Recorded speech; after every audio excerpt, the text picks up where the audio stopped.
So magpunta ka lang sa email mo, hanapin mo yung email na kung saan may nakalagay na ganito, Actions Stand Out. Click mo lang yun at mapupunta ka dito. So ang sabi dito, action requested, stand out for potentially more earning opportunities.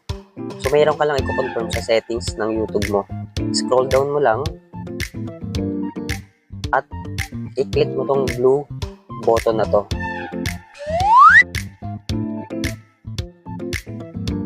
At pagka-click mo, pag ito yung lumabas, back mo lang.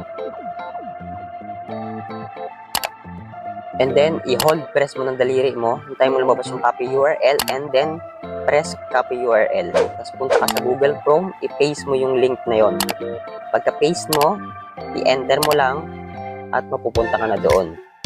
Then make sure na ma-click mo yung confirm black button para nakaset na yung earning opportunities ng YouTube account mo. And that's it. Ganun lang kabilis, kadali i-set up or i-confirm yung bagong settings para sa YouTube. More potential earnings sa account mo.